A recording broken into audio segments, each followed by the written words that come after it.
الحمد لله الذي جعل الحق يعلو ولا يعلى والصلاة والسلام على من قال لا نبي بعدي ولا رسول وعلى آله وأصحابه الذين اتبعوهم بإحسان إلى يوم الجزاء. قال الله تبارك وتعالى ثاني اثنين إذ هما في الغار وقال في مقام آخر محمد رسول الله والذين معه أشداء على الكفار رحماء بينهم. وقال النبي صلى الله عليه وسلم أرحم أمتي بأمتي أبو بكر وأشدهم في أمر الله عمر. وقال في مقام آخر اثبت يا عمر فإن عليك نبي وصديق وشهيدان او كما قال علیہ الصلوۃ والسلام. میرے واجب الاحترام معزز سامعین اکرام، جیسا کہ ہمارے مخدوم مکرم حضرت قاضی صاحب دامت فیض نے میرے تعارف میں یہی بات آپ کے سامنے رکھی کہ ہمارا پہلے کوئی تعارف نہیں ہے، اور یقیناً یہی بات ہے کہ اس علاقے میں بھی میرا آنا پہلی دفعہ حضرت قاضی عبدالرحمن رحیمی صاحب کے حکم سے ہوا.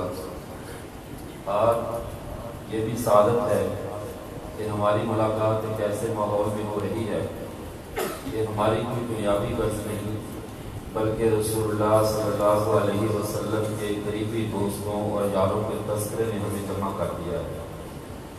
جیسا کہ اس آج کی نشست کا عنوان حضرات خلفائے راشدین اور حضرات حسنین کریمین رحمہم اللہ رضی اللہ تعالیٰ عنہما ہے، اسی موضوع پہ میں آپ حضرات کے سامنے کچھ معلومات پیش کروں گا. پہلے نمبر پہ یہ بات ذہن میں رکھ لیجیے، صحابیت ایک ایسا مقصد ہے جو محنت سے حاصل نہیں ہوتا. صحابیت خالص ایک اللہ کی طرف سے وہبی منصب ہے، اللہ جسے چاہے عطا کر دے. کوئی محنت کے ساتھ صحابی نہیں بن سکتا. یوں کہہ لیجئے کہ صحابہ کی جماعت خالص اللہ کی چنی ہوئی جماعت ہوتی ہے. یہ کوئی اپنی عقل، اپنی فراست یا اپنی فہم کی بنیاد پہ یا اپنی دنیاوی وجاہت کی بنیاد پہ یہ منصب نہیں پا سکتا. یہ اللہ جس کے دل کا امتحان لے لے اور اس کے امتحان پہ پورا اترے اور نبی کے دور میں آئے اور اللہ اسے اٹھا کر نبی کی مجلس میں لے آئے اور پھر اسے کبھی بھی واپس جانے کی اجازت نہ ملے اور اسی حالت میں وہ دنیا سے چلا جائے، اسے صحابی کہتے ہیں. جس طرح اب نبوت کا مقام، نبوت کا درجہ ختم ہو چکا، نبوت اب نہیں آئے گی، اسی طرح اب کوئی صحابی بھی نہیں آئے گا، صحابیت کا درجات بھی ختم ہوگا. اب کوئی نیا صحابی نہیں بنے گا، نہ کوئی نیا نبی آئے گا، نہ نیا صحابی بنے گا. ہمارے پیغمبر حضرت محمد عربی صلی اللہ علیہ وسلم پہ اللہ نے نبوت کو ختم کر دیا اور حضرات صحابہ پہ صحابیت کو ختم فرما دیا. یہ اتنا بڑا منصب ہے. اور پھر صحابہ میں جو عظیم الشان صحابہ کرام ہوئے وہ چار ہیں. پہلے صحابی چونکہ ادب کی ترتیب یہی ہے، اشتہار کی ترتیب تو اگرچہ حضرات حسنین کریمین کا تذکرہ پہلے ہے، لیکن ادب کا تقاضا یہ ہے کہ بڑوں سے بات کو شروع کیا جائے کہ جن کا تذکرہ اللہ بھی اسی ترتیب سے فرماتے ہیں اور رسول اللہ صلی اللہ علیہ وسلم بھی اسی ترتیب سے فرماتے ہیں. ہمارے پہلے صحابی، پہلے خلیفہ حضرت سیدنا ابوبکر صدیق رضی اللہ تعالیٰ عنہ ہیں. حضرت سیدنا ابوبکر صدیق رضی اللہ تعالیٰ عنہ جن کا نام عبداللہ بن قحافہ تھا، یہ وہ صحابی رسول ہیں جنہوں نے رسول اللہ صلی اللہ علیہ وسلم پر ایمان لانے کے بعد وفا کا ایسا حق ادا کیا کہ تاریخ انسانی اس کی مثل پیش کرنے سے عاجز ہے. لیکن یہاں پر بنیادی طور پہ دو باتیں اس سے پہلے سمجھ لیں کہ اللہ کا جتنا بھی یہ نظام کائنات چل رہا ہے، جتنا بھی دنیا میں اس وقت اللہ کی مخلوقات ہمیں نظر آ رہی ہیں یا شریعت کا نظام چل رہا ہے، یہ اللہ کے دو اصولوں پہ چل رہا ہے. اللہ کا ایک اصول تخلیق کا ہے اور ایک اصول تشریع کا ہے. تخلیق کا مطلب ہے کسی چیز کو بنانا، کسی چیز کو وجود بخشنا، کسی چیز کے مادے کو کوئی نئی شکل دینا، اسے تخلیق کہتے ہیں. اور تشریع اللہ کے احکامات کو کہا جاتا ہے جن احکامات کے ذریعے اللہ بندوں کو چلنے کا طریقہ سکھاتے ہیں. کامیابی کا راستہ بتاتے ہیں کہ یہ تشریع ہے، یہ شریعت ہے. اور اللہ کی تخلیق کے سلسلے میں پوری کائنات مارز وجود میں آئی ہے. اس کو اللہ کی صفت تکوین بھی کہتے ہیں. اور جو صفت تشریع ہے، شریعت ہے، اس کے سلسلے میں سارے نبی آئے اور اللہ کی شریعت کو دیتے رہے. اب یہاں پہ دو باتیں ذہن میں رکھیے. جو شخص شریعت کے دائرے میں سب سے اونچا اڑے، شریعت کے دائرے میں سب سے اونچی پرواز رکھے، اسے شریعت میں مجتہد کہتے ہیں. اور جو صفت تکوین میں سب سے اونچی پرواز رکھے، اللہ کے رازوں کے اندر سب سے زیادہ اللہ سے راز و نیاز کرنے والا ہو، اسے شریعت کی اصطلاح میں محدث کہتے ہیں. اللہ کے نبی صلی اللہ علیہ وسلم نے ارشاد فرمایا لَقَدْ كَانَ فِي مَا قَبْلَكُم مِّنَ الْأُمَمِ مُحَدَّثُونَ. جو پہلی امتیں گزری ہیں ان میں محدث ہوا کرتے تھے. محدث وہ لوگ ہوتے ہیں جو نبی نہیں ہوتے لیکن اللہ سے ہم کلام ہوتے ہیں، نبی نہیں ہوتے لیکن خدا سے باتیں کرتے ہیں، راز و نیاز کرتے ہیں. اللہ کے نبی صلی اللہ علیہ وسلم نے فرمایا فَإِن يَكُنْ أَحَدٌ مِّنْ أُمَّتِي فَهُوَ عمر بن الخطاب. اگر میری امت میں کوئی ایسا شخص ہے جو خدا سے ہم کلام ہوتا ہے، خدا سے راز و نیاز کرتا ہے، تو وہ عمر بن خطاب رضی اللہ تعالیٰ عنہ ہے. یہ اللہ کی صفت تکوین کے دائرے کے سب سے اونچے شہوات ہیں جو سب سے اونچی پرواز رکھتے ہیں. ان کو یہ درجہ حاصل ہے. اور نبی کریم صلی اللہ علیہ وسلم نے ان کے بارے میں فرمایا لو کان بعدی نبی لکان عمر. اگر میرے بعد کوئی نبی ہوتا تو عمر بن خطاب ہوتا. جہاں پر ہمارے ذہنوں میں ایک سوال پیدا ہوتا ہے کہ جب اللہ کے نبی صلی اللہ علیہ وسلم حضرت عمر کے یہ فضائل بیان فرما رہے ہیں تو خلیفہ بلا فصل سیدنا ابوبکر صدیق رضی اللہ تعالیٰ عنہ کیسے بنے؟ حالانکہ جو فضائل، جو مناقب حضرت عمر رضی اللہ تعالیٰ عنہ کے ہیں تو یہ نبوت کے زیادہ قریب ہیں. لیکن سیدنا ابوبکر صدیق پیغمبر صلی اللہ علیہ وسلم کے بعد منصب خلافت پہ بیٹھتے ہیں. اس کی وجہ اور راز کیا ہے؟ تو یہ بات ذہن میں رکھیے. حضرت سیدنا ابوبکر صدیق رضی اللہ تعالیٰ عنہ ان کا یہ وہ ہستی ہیں جو ذات رسول میں فنا ہے، جو پیغمبر کی ذات میں فنا ہو چکے، جنہوں نے اپنے آپ کو ختم کیا، پیغمبر کے ارادوں میں، پیغمبر کی رضا میں اپنی کوئی ذات میں کوئی بات باقی نہیں رکھی، ہر بات پیغمبر کی بات میں فنا کر دی. یہ ذات مصطفیٰ میں فنا تھے. اور حضرت عمر رضی اللہ تعالیٰ عنہ یہ وہ صحابی رسول ہے جو ذات خدا میں فنا تھے. جیسا کہ مجھ سے پہلے ایک ہمارے ذیشان بھائی پڑھ رہے تھے کہ حضرت عمر یعنی مانگا گیا اور لیا گیا، باقی سب صحابہ مرید رسول ہیں، حضرت عمر مراد رسول ہیں. چونکہ جو مراد ہو وہ لاڈلا ہوا کرتا ہے. حضرت عمر اللہ اور اللہ کے رسول کے بہت لاڈلے ہیں. لیکن چونکہ نبوت کا دروازہ بند ہو چکا تھا، نبوت کا دروازہ ہمارے پیغمبر کے بعد کھلا نہیں تھا. اگر نبوت کا دروازہ کھلا رہتا تو حضرت عمر رضی اللہ تعالیٰ عنہ میں وہ تمام صلاحیتیں موجود تھی جو ایک نبی میں ہوتی ہیں. نبیوں والی صفات حضرت عمر میں موجود تھی. لیکن چونکہ نبوت کا دروازہ بند ہو چکا تھا، عمر ذات خدا میں فنا تھا. اور نبوت دینا یہ خدا کا کام ہے. جو بندہ ذات خدا میں فنا ہو چکا ہو، خدائی ارادوں اور خدائی رازوں سے واقف ہو چکا ہو. آپ نے دیکھا ہوگا، علماء سے سنا ہوگا کہ 20 بار حضرت عمر کی تائید پہ اللہ نے قرآن اتارا ہے. ابوبکر صدیق کے بارے میں یہ روایت نہیں ملتی کہ کہاں پہ ابوبکر کی موافقت میں قرآن اترا، لیکن حضرت عمر کی موافقت میں اللہ کا قرآن اترتا رہا. اس کی وجہ کیا تھی؟ عمر خدائی راتوں پہ پرواز کرنے والا شخص تھا. عمر صفت تکلیف کا یوں کہا جائے پیغمبر تھا تو بات بھیجا نہ ہو، لیکن چونکہ نبوت کا دروازہ بند ہو چکا اس لیے انہیں محدث کہا جاتا ہے. ان کے اوپر جو آسمان سے وحی اترنے والی ہوتی تھی، عمر کی پرواز اتنی اونچی تھی کہ اس کے دل کے اوپر پہلے اس کا عکس پڑ جایا کرتا تھا. ابھی مقام ابراہیم پہ رسول اللہ صلی اللہ علیہ وسلم نے نفلوں کی بات نہیں کی. حضرت عمر کہتے ہیں اے اللہ کے رسول میرا جی چاہتا ہے کہ میں جہاں پہ وہ نفل پڑھوں. اللہ حکم اتار دیتے ہیں. حضرت عمر فرماتے ہیں اے اللہ کے رسول منافق کا جنازہ نہ پڑھیے، اللہ وہی حکم اتار دیتے ہیں. حضرت عمر پردے کی بات کرتے ہیں، اللہ پردے کا حکم اتار دیتے ہیں. جو عمر کہتا جاتا ہے قرآن اترتا جاتا ہے. کیوں؟ عمر ذات خدا میں فنا ہے. اسی طرح آگے چلیے، سیدہ عائشہ رضی اللہ تعالی عنہ پہ منافقین نے بہتان تراشی کی. سب لوگوں سے اللہ کے رسول رائے لے رہے ہیں. اللہ کے رسول صلی اللہ علیہ وسلم نے حضرت عمر سے پوچھا اے عمر تیری کیا رائے ہے حضرت عائشہ کے معاملے میں. حضرت عمر چونکہ دل کے اتنے شفاف تھے, حضرت عمر کی پرواز اتنی بلند تھی, فوراً یہ سوال کیا کہ اللہ کے رسول حضرت عائشہ سے آپ کی شادی آپ نے خود کی ہے یا خدا نے کروائی ہے؟ کہا یہ تو اتفاق خدا کا ہے. کہا اللہ کے رسول سبحانہ کہا بہتان عظیم, پھر یہ کتنا بڑا بہتان ہے کہ اللہ آپ کے لیے ایسی عورت کو پسند کرے گا جس پہ یہ الزام لگنے والا ہو. جب حضرت عمر نے یہ کہا اللہ نے حضرت عمر کے انہی الفاظ کو قرآن بلا کر نازل کر دیا. ان سب کے باوجود افضل سیدنا ابوبکر صدیق رضی اللہ تعالیٰ عنہ, کیوں؟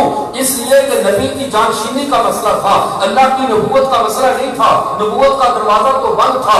یہی وجہ ہے کہ نبوت اگر ملنا ہوتی تو عمر کو ملتی, لیکن نبوت بند ہو چکی. اب پیغمبر کی جانشینی کا مسئلہ تھا تو پیغمبر کی جانشینی اسی کو ملنی تھی جس کو اللہ نے پیغمبر کے بعد دوسرے نمبر پہ ثانی اثنین اذہما فی الغار, کہ یہ پہلے نمبر پہ ہے. اس کے بعد ان دو میں دوسرے نمبر پہ ابوبکر صدیق ہے. پیغمبر کے بعد درجہ اس کا ہے. اور جب اللہ تعالیٰ نے قرآن پاک میں تعظیم فرما دی محمد کے بعد اگر کوئی آ سکتا ہے تو ابوبکر صدیق ہے. وہ ذات مصطفیٰ میں فنا ہے. اور چونکہ یہ مسئلہ مصطفیٰ کی جانشینی کا تھا, جب مسئلہ مصطفیٰ کی جانشینی کا تھا تو مسرت پہ بلا فصل بھی وہی آ سکتا تھا جو ذات مصطفیٰ میں فنا ہو. اس میں ذات خدا میں فنا نہیں آ سکتا تھا. ذات خدا میں جو فنا ہو سے نبوت ملتی ہے اور نبوت کا دروازہ بند ہو چکا تھا. جہاں وہی آنا تھا جو ذات مصطفیٰ میں فنا تھا وہ سیدنا ابوبکر صدیق رضی اللہ تعالیٰ عنہ تھے. تو میں عرض یہ کر رہا تھا کہ یہ تو حضرت عمر اور ابوبکر کا تقابل تھا.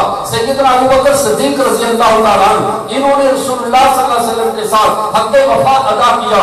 اتنا وفا حق وفا ادا کیا ایک لمحے کے لیے بھی رسول اللہ صلی اللہ علیہ وسلم کے کسی عمل میں, کسی قول میں, کسی فعل میں ایک لمحے کے لیے بھی مخالفت نہیں کی. بلکہ آپ یہاں تک سمجھ لیجئے جب بعد فلک کا مسئلہ پیش آتا ہے حضرت نبی کریم صلی اللہ علیہ وسلم دنیا سے پردہ فرماتے ہیں. بعد فلک جو کہ آپ صلی اللہ علیہ وسلم کی زندگی میں خیبر سے جو ہے وہ حاصل ہوا تھا اور حضرت عائشہ اور پیغمبر کا خاندان اس میں تصرف پر, حضرت فاطمہ اور پیغمبر کا خاندان اس میں تصرف فرماتے تھے. اب حضرت فاطمہ الزہرا رضی اللہ تعالیٰ عنہ سیدنا ابوبکر صدیق رضی اللہ عنہ کے پاس آتی ہیں. آ کر کہا اے خلیفہ رسول میرا وہ بعد فلک کیا مجھے ملے گا؟ حضرت ابوبکر صدیق کی فراست کو داد دیجیے. کہا اے فاطمہ تو مجھے آپ کو معلوم ہونا چاہیے میری اپنی قرابت, میری اپنی رشتہ داری سے بڑھ کر مجھے پیغمبر کی رشتہ داری ہے. پیغمبر کی قرابت میرے ہاں زیادہ عزیز ہے, لیکن اس بات میں میں وہی تصرف کروں گا جو میرے پیغمبر نے کیا ہے. اپنی مرضی سے میں کوئی فیصلہ جاری نہیں کروں گا. اے فاطمہ آپ کے علم میں ہے کہ اس بات کی خدمت, اس بات کا جو انتظام تھا, اس بات کا جو نفع تھا وہ پیغمبر کیسے استعمال کیا کرتے تھے. حضرت فاطمہ نے فرمایا بالکل وہ پیغمبر صلی اللہ علیہ وسلم اس کا کچھ حصہ اپنی اولاد پہ خرچ فرماتے تھے, کچھ حصہ بنو ہاشم کے غلاماء پہ خرچ فرماتے تھے. فرمایا فاطمہ بیٹی آپ بھی یہی کچھ ہوگا, ایسے ہی عمل کروں گا جیسے رسول اللہ نے کیا ہے. میں اپنی مرضی سے اس میں کوئی تبدیلی نہیں کر سکتا. اب جب یہ بات ہوئی بعض لوگوں نے یہاں پہ اپنی طرف سے ایک لفظ کا اضافہ کر دیا. بخاری شریف کی حدیث میں وہ زہری نام کا ایک راوی کہتا ہے فلم تتکلم حتی ماتت, حضرت فاطمہ نے وفات تک پھر اس موضوع پہ بات نہیں کی. حضرت فاطمہ ناراض ہو گئی, ابو بکر سے بات نہیں کی. لیکن بندگان خدا تم حدیث کا ترجمہ کرتے ہوئے یہ بھول گئے, کاش میرے پیغمبر کی اگلی حدیثوں کو بھی پڑھا ہوتا. اگر فلم تتکلم حتی ماتت, اگر اس کا ترجمہ سیدہ فاطمہ کی سیدہ ابو بکر صدیق سے ناراضگی کی شکل میں نکلتا ہے تو آگے جائیے مسلم شریف میں دوسری حدیث موجود ہے. ایک دفعہ رسول اللہ صلی اللہ علیہ وسلم کی بیویوں نے حضرت فاطمہ کو بھیجا, جائیے رسول اللہ صلی اللہ علیہ وسلم کے پاس جا کر ان سے عرض کیجئے اے اللہ کے رسول آپ ہمارے ساتھ کچھ شفقت فرمائیے, آپ ہمارے اور ابو قحافہ کی بیٹی حضرت عائشہ کے درمیان انصاف کیجئے. آپ حضرت عائشہ سے زیادہ محبت کرتے ہیں, ہم سے کم محبت کرتے ہیں. اور یاد رکھو نبی پہ انصاف کرنا فرض نہیں تھا, چونکہ انصاف وہاں فرض ہوتا ہے جب کسی کے اوپر احسان ہو. ازواج مطہرات پیغمبر کے نکاح میں تھی, یہ ازواج مطہرات پہ میرے پیغمبر کا احسان تھا, یہ ازواج مطہرات کا میرے نبی کا احسان نہیں تھا. یہ ان کا احسان تھا کہ ان کی نسبت کو اونچا کر دیا. اب اس احسان کی وجہ سے میرے پیغمبر پہ انصاف کرنا فرض نہیں تھا. اس کے باوجود رسول اللہ صلی اللہ علیہ وسلم اب باری کے اندر لین دین میں ان کے اوپر خرچ کر کرنے میں بالکل انصاف فرماتے تھے، لیکن محبت زیادہ حضرت عائشہ سے فرماتے تھے۔ حضرت فاطمہ الزہرا رضی اللہ تعالیٰ عنہا نے جب آ کر یہ کہا ابا جان مجھے میری دوسری ماؤں نے بھیجا ہے، کیا میری والدہ حضرت عائشہ سے زیادہ محبت کرتے ہیں؟ اللہ کے رسول نے کہا اے میری بیٹی فاطمہ کیا تو بھی اس سے محبت نہیں کرتی جس سے تیرا باپ محبت کرتا ہے؟ جب یہ کہا حضرت عائشہ رضی اللہ تعالیٰ عنہا فرماتی ہیں میں پردے کے پیچھے بیٹھی باپ بیٹی کی گفتگو کو سن رہی ہوں، میں حضرت اللہ کے نبی نے جب یہ کہا حضرت فاطمہ نے فرمایا اے اللہ کے رسول بالکل، اے میرے ماں باپ آپ پر قربان، اے میرے پیغمبر بالکل میرے آپ باپ ہیں، جس سے آپ محبت کریں میں بھی اس سے محبت کرتی ہوں۔ حضرت فاطمہ واپس گئی، دوسری ازواج مطہرات میں جمع کر کے پوچھا بتائیے کیا بنا؟ مسلم شریف کی حدیث کے الفاظ ہیں، انہوں نے کہا میرے پیغمبر میرے نبی نے میرے باپ نے مجھے یہ کہا ہے کہ تو بھی اس سے محبت کر جس سے میں محبت کرتا ہوں۔ اب انہوں نے کہا اے قحافہ کی بیٹی تو نے اے فاطمہ تو نے یہ ٹھیک نہیں کیا، دوبارہ جا رسول اللہ صلی اللہ علیہ وسلم کے پاس پھر جا کر ہمارا مقدمہ پیش کر، اب الفاظ پہ غور کرو۔ مسلم شریف کے الفاظ ہیں، حضرت فاطمہ فرماتی ہے لا اکلمہ ابدا لا اکلمہ فیہا ابدا، اس موضوع پہ میں دوبارہ اللہ کے نبی سے بات نہیں کروں گی۔ اگر بات نہ کرنا یہ ناراضگی کی دلیل ہے، حضرت ابو بکر صدیق سے بات نہ کرنا یہ ناراضگی کی دلیل ہے، تو رسول اللہ سے بات نہ کرنا یہ ناراضگی کی دلیل نہیں ہو تو پھر کیا آپ یہ کہیں گے کہ حضرت فاطمہ رسول اللہ سے بھی ناراض تھی؟ حضرت فاطمہ ناراض نہیں تھی، یہ میرے اور آپ کے دماغ میں ڈالی گئی غلط بات ہے، ورنہ حضرت فاطمہ کا اصل مقصد یہ تھا وہاں بات کا مسئلہ سمجھ آ گیا کہ جب حضرت ابو بکر صدیق نے کہا اے فاطمہ بیٹی میں نے نبی کریم صلی اللہ علیہ وسلم سے سنا ہے کہ انا كنا معاشر الانبیاء كل ما تركناه فهو صدقہ، ہم نبیوں کا گروہ ہیں، ہم جو مال چھوڑے وہ امت کے لیے صدقہ ہوتا ہے اور صدقے کا مال میری آل کے لیے کھانا جائز نہیں ہے۔ اے فاطمہ تجھے مال تیرا بات سے حصہ تجھے برابر ملتا رہے گا، لیکن بطور صدقے سے نہیں ملے گا، تیرے حق کے طور پہ ملے گا، تجھے میں بطور وراثت، نبی کے مال میں وراثت جاری ہوتی نہیں ہے، نبی تو اپنی قبروں میں زندہ ہوتے ہیں، زندہ کی وراثت کیسے میں جاری کر دوں؟ یا فاطمہ تجھے وراثت کے طور پہ نہیں، تیرا حق ہے، تو رسول اللہ کی بیٹی ہے، تیرا حق تجھے ملتا رہے گا۔ اور حضرت فاطمہ کو جب مسئلہ سمجھ آ گیا ان کا اس پر مجھے بات کرنے کی ضرورت نہیں، جب مسئلہ سمجھ آ جائے بات کرنے کی ضرورت رہتی ہے۔ اور جب حضرت فاطمہ عائشہ کے معاملے میں بھی یہ کہتی ہیں مجھے سمجھ آ گئی لا اکلمہ فیہا ابدا، اب اس موضوع پہ بھی میں بات نہیں کروں گی، اس موضوع پہ بھی بات نہیں کروں گی۔ یہاں ابو بکر کے معاملے میں تم نے اسے ناراضگی کی دلیل بنایا، اس معاملے میں ناراضگی کی دلیل کیوں نہیں بنایا؟ اس سے پتا چلا کہ تمہیں دشمنی ابو بکر صدیق سے ہے، اگر ابو بکر صدیق سے محبت ہوتی تو دل میں یہ خیال پیدا نہ ہوتا۔ سیدنا ابو بکر صدیق رضی اللہ تعالیٰ انہوں نے رسول اللہ صلی اللہ علیہ وسلم کے معاملے میں اس حد تک اپنی ذات کو، اپنی جان کو، اپنے مال کو اتنا فنا کیا کہ اللہ نے ان کے دل کے اوپر مقام صدیقیت کو اتنا راسخ فرما دیا تھا، حتیٰ کہ رسول اللہ صلی اللہ علیہ وسلم نے جب بہت پہاڑ پہ چڑھے، ایک حدیث مبارکہ میں آتا ہے، سنن ترمذی میں حدیث ہے، حضرت اللہ کے نبی صلی اللہ علیہ وسلم ساتھ سیدنا ابو بکر صدیق ہیں، ساتھ عمر فاروق ہیں، ساتھ عثمان و علی ہیں، ساتھ عثمان ہیں، یہ چاروں حضرات جب بہت پہاڑ پہ چڑھے، اب جس کے پہاڑ کو اتنی بڑی نعمت ملے، خاتم الانبیاء اوپر قدم فرما ہو تو پہاڑ خوشی سے جھومے گا، پہاڑ جھومنے لگا خوشی سے، جسے محدثین نے کہا پہاڑ کے اوپر زلزلہ آ گیا، جب زلزلہ نہیں پہاڑ خوشی سے کانپنے لگا کہ اتنی بڑی نعمت آج مجھے ملی۔ اللہ کے نبی نے فرمایا اس وقت یا احد فإن علیک نبی و صدیق و شہیدان، اے پہاڑ اٹھایا جا، تیرے اوپر اس وقت ایک نبی، ایک صدیق اور 2 شہید ہیں۔ اللہ کے نبی اس وقت بھی نبی تھے، صدیق پیغمبر کی زندگی میں صدیق تھا، اور دوسرے 2 کو خبر دے دی تھی کہ یہ دونوں شہید ہوں گے، اور ان کی شہادت کی گواہی رسول اللہ کی زبان سے لے کر جا رہے ہیں۔ ان کی شہادت عند اللہ اتنی بڑی مقبول ہے۔ اور پھر یہ سیدنا ابوبکر صدیق رضی اللہ تعالیٰ انہوں نے خلافت ایسے کی، ان کی زندگی کا نظام، اب دیکھیے مسلمہ کذاب کا فتنہ اٹھتا ہے، اور یہ حضرت سیدنا ابوبکر صدیق رضی اللہ تعالیٰ اس کے مقابلے میں حکم دیتے ہیں کہ جہاد کے لیے نکلا جائے، اور جہاد کے لیے جب نکلنے کا حکم دیا، حضرت عمر رضی اللہ تعالیٰ نے کہا اے امیر المومنین، اے خلیفہ رسول، ابھی ہم صدمے میں ہیں، ابھی ہمارے اوپر تازہ تازہ رسول اللہ صلی اللہ علیہ وسلم کی رحلت کا صدمہ ہے، تھوڑی سی نرمی فرماؤ۔ وہ بیت المال کو زکات دینے سے انکار کر رہے ہیں، ویسے زکات کے منکر نہیں ہے، وہ زکات دیتے ہیں لیکن بیت المال کو نہیں دیتے۔ حضرت ابوبکر نے کہا اے عمر، تو زمانہ جاہلیت کے دلیر تھا، اسلام کے اندر آ کر کا بزدل بن گیا ہے، میں ابھی نکلوں گا، خدا کی قسم اگر مدینے کی عورتوں کے اوپر کتے بھی حملہ آور ہو جائے، میں مفہوم بیان کر رہا ہوں، تب بھی میں اس لشکر کو روکوں گا جسے رسول اللہ روانہ فرما چکے میں ہر حال میں جہاد کروں گا. ایوکا سدین والا حی، ایسا کیسے ہو سکتا ہے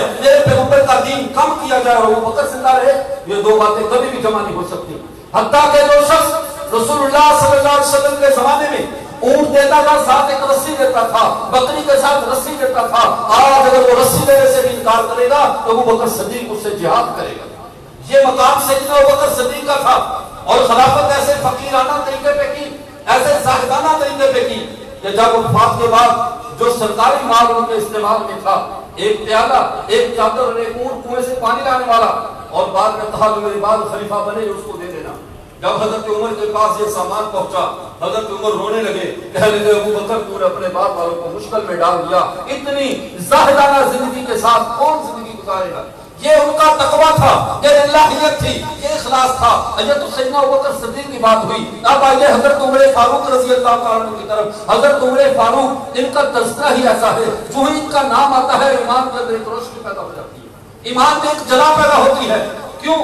عمر فاروق مراد رسول ہے، عمر فاروق لالا ہے اللہ کے رسول کا. یہی تو وجہ ہے جب سیدنا ابوبکر صدیق عمر فاروق رضی اللہ تعالیٰ عنہ مدینے کے منبر پہ کھڑے ہو کر کہا یا ساریہ الجبل، اے ساریہ پہاڑ کی طرف دیکھو، اے ساریہ پہاڑ کی طرف دیکھو. اتنی بات کہی، لوگوں میں چین گوئیاں شروع ہو گئی، کہاں نہامت کا قلعہ اور کہاں یہاں پر کھڑے ہو کر ساریہ کو پکار رہے ہیں. لوگوں نے جا کر حضرت علی مرتضیٰ رضی اللہ تعالیٰ سے یہ بات کی. نہج البلاغہ میں لکھا ہے حضرت علی مرتضیٰ رضی اللہ تعالیٰ نے فرمایا عمر کے معاملے میں خاموش رہا کرو، عمر کے معاملے میں بے احتیاط گفتگو مت کرنا. ما دخل فی شیء الا خرج منہ. عمر کسی زمین پہ قدم رکھے اسے نکلنا آتا ہے. عمر خدا کا لاڈلا ہے، اس نے جو بات کی ہے کچھ دیر کر کی ہے. کیوں؟ اللہ کے نبی نے عمر کو اپنی آنکھ قرار دیا.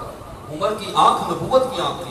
فرمایا آپ صلی اللہ علیہ وسلم نے ابو بکر و عمر منی بمنزلۃ السمع والبصر، ابو بکر اور عمر میرے لیے ایسے ہے جیسے میری آنکھ اور کان ہو. ابو بکر میرے کانوں کی طرح ہے، عمر میری آنکھوں کی طرح ہے. میں سنتا ابو بکر کے ذریعے ہوں، دیکھتا عمر کے ذریعے. اللہ کے نبی نے فیصلہ کر دیا. تو عمر کی آنکھ کون سی آنکھ ہوئی؟ نبوت کی آنکھ. اور یہ نبوت کی آنکھ حضرت عمر کو اللہ نے عطا فرمائی. حضرت عمر ہزاروں میل دور سے فتنوں کو پہچان لیتے تھے، ہزاروں میل دور سے امت پہ آنے والی آزمائشوں کو پہچان لیتے تھے.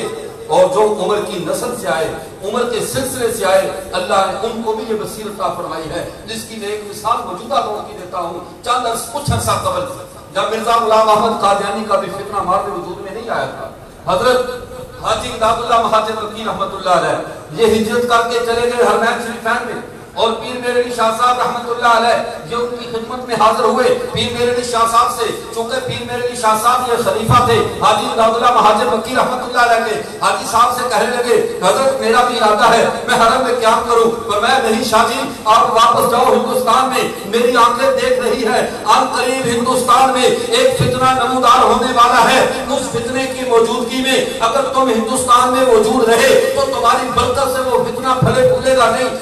ماہر مرید کے صفحہ 129 پہ جو کہ سوان عمری پیر میرے علی شاہ صاحب کی شائع ہوئی ہے بورڈا شریف سے، اس کے اندر لکھا ہے جب حضرت حاجی داد اللہ مہاجر مکی رحمۃ اللہ علیہ نے پیر میرے علی شاہ صاحب کو واپس بھیج دیا. پیر صاحب کہتے ہیں میں آیا، پورے ہندوستان کا ماحول پر امن تھا. اچانک ایک آواز اٹھی کہ ایک جھوٹا مدعی نبوت قادیان میں پیدا ہو گیا ہے. میں اسی وقت پہچان گیا کہ میرے پیر صاحب نے جو میری تشکیل کی ہے اس فتنے کے پیدا ہونے سے پہلے میرے پیر کی آنکھوں نے وہ باتیں دیکھ لی.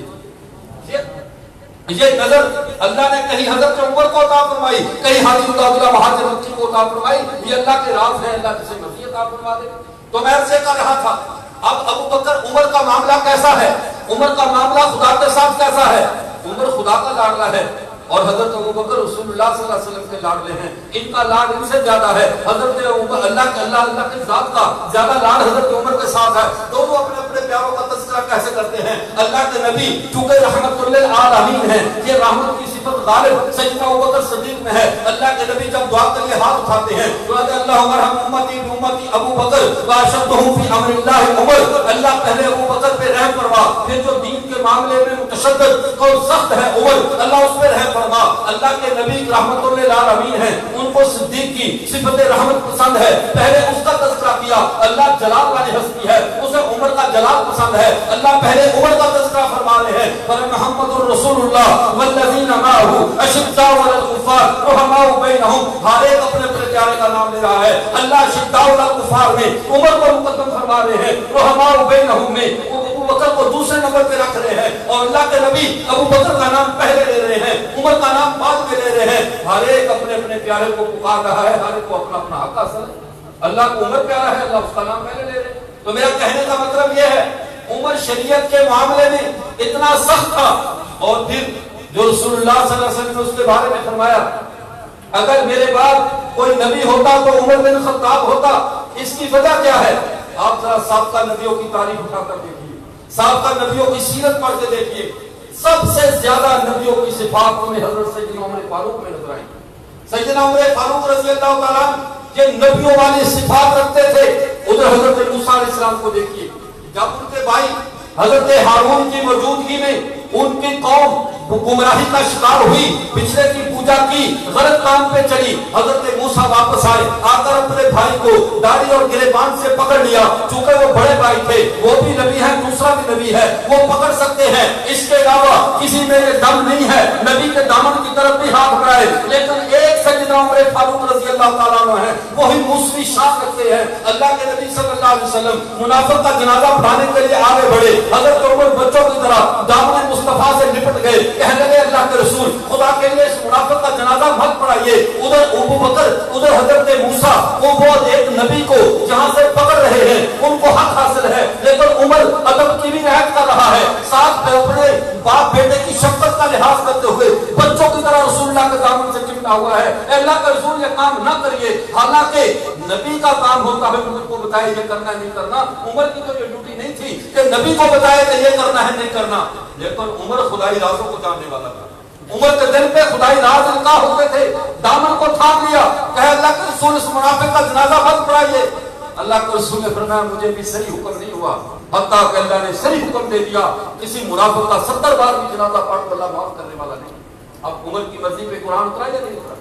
اس لیے موسوی جلال رکھتے تھے. ادھر دیکھیے حضرت خضر علیہ السلام حضرت موسیٰ کے ساتھ جا رہے ہیں, راستے میں ایک بچہ ملتا ہے, اس کا اندر کیا ہے, اس بچے کے ساتھ کیا, چونکہ حضرت خضر صفت تکمین کے نبی ہیں, یہ صفت تکمین کا شہباز ہے حضرت عمر فاروق رضی اللہ تعالیٰ عنہ. اب صفت تکمین کے نبی نے اس بچے کو قتل کر دیا. واقعہ سورہ کہف میں موجود ہے.